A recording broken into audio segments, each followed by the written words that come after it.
Hey guys, welcome to the photo department.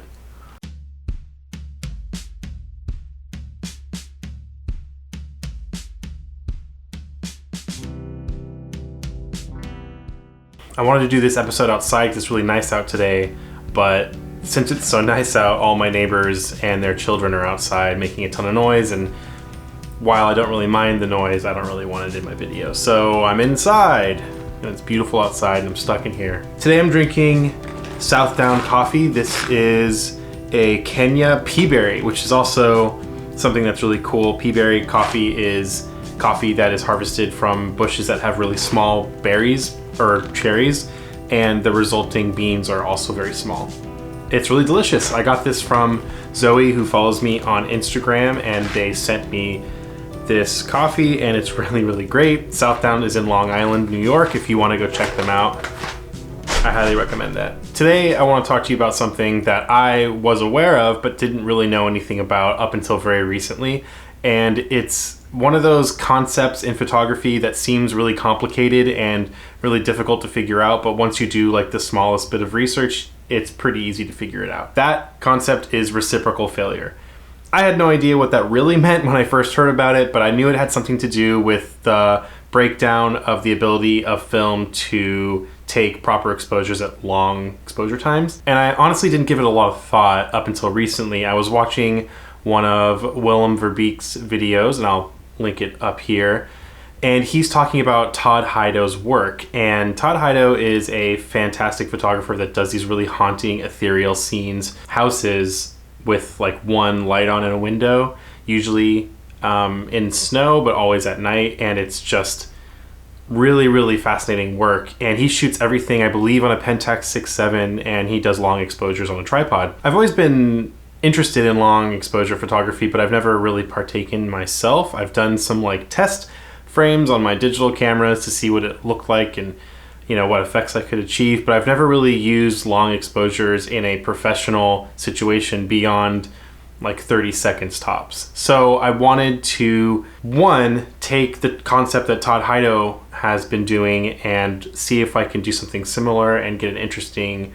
or similar outcome.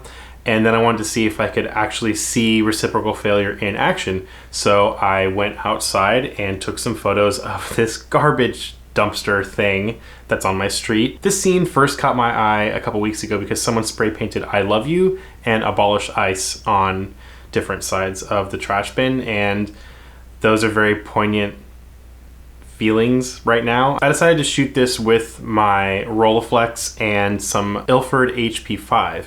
The reason I chose Ilford HP5 is just simply because there's a ton of information online readily available about long exposure photography with HP5, and I wanted to really be successful trying it out this first time, so I thought that that'd be the safe route to go. So before I show you these images that I took, I want to explain a little bit about what reciprocal failure actually means. All the resources online that explain reciprocal failure are a little bit dense, and I didn't want to just have another dense explanation out there, so I want to explain this to you as simply as I possibly can. Shutter speed and aperture are inversely proportional, meaning that if you change one, it affects the other, and you have to also compensate that other setting to compensate for the setting that you made on one. Basically, if you change the shutter speed, you have to also change the aperture to make sure the exposure is correct. If you change the aperture, you also have to change the shutter speed to make sure the exposure is correct. The two settings are linked together in this very symbiotic relationship. So with long exposures, after a certain amount of time, this changes. It's important to also note that reciprocal failure only applies to film photography. This is almost never the case with digital cameras. At least I haven't found any case to be that way. So only dealing with film, this is something you have to understand.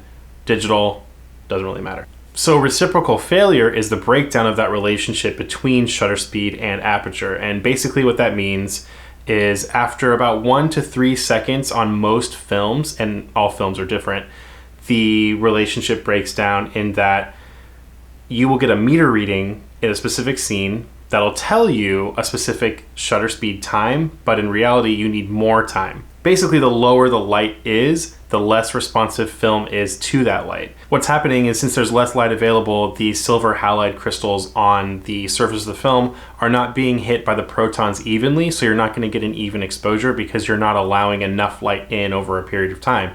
Since the light level is so low, you need more time. So I went online and I looked up the exposure charts for compensating for reciprocal failure for Ilford HP5. I'll leave a link in the description below so you can go check it out. Basically what you get is a table that says what the meter reading is telling you and how you should compensate for it. So when I read the scene, my Sekonic light meter told me I needed 5 seconds for this exposure. In reality, I need 13 seconds. So I took 2 exposures, each at those different settings, so you can see what the difference between those 2 settings would be. Here's the first exposure that I took using the light meter reading from the Sekonic light meter and not compensating for reciprocal failure. As you can see, it's not exposed evenly. There's this weird ghosting. I don't really know what that's from exactly. And it just doesn't look good. There's no detail in the highlights. Everything is just like blah, not a good image. Now here is the image I took after I compensated with the chart. I added more time and this was taken at 13 seconds. With the longer exposure, you can see that it's now exposed evenly. The shadows have the correct amount of detail in them. The highlights aren't blown out. Everything looks good. Now I haven't tried this with color film yet. I've only done it with HP5, but seeing this in action, actually doing it, really showed me what the difference is between using a meter reading that your meter tells you and using a compensated time that you get from a development chart. Seeing this in action in real time, like actually doing this, making the exposures and seeing the differences, it's really helped me see how it really works. Like I said earlier, there's a ton of resources online about reciprocal failure. Some of them are a little more dense, but there's also a ton of charts online for all sorts of films so that you can compensate for your meter readings when you're doing this. I'm going to do a lot more experimenting with long exposures at night, specifically with color film. I really am interested in seeing what color film looks like at long exposures when compensating for this.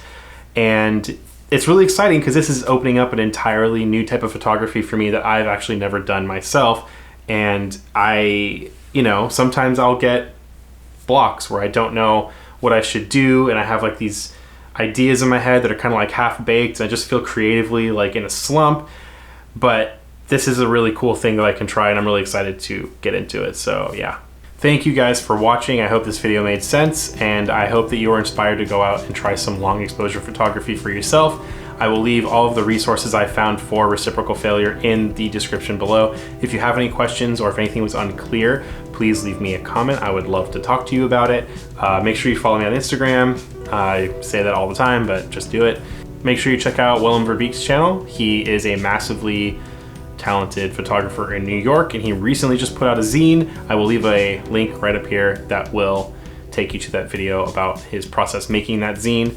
Also, if you are in the LA or New York areas the next 2 weeks, my band is playing some shows. We are going to be in Camarillo on Friday, the 27th. We're going to be in Eagle Rock on the 28th.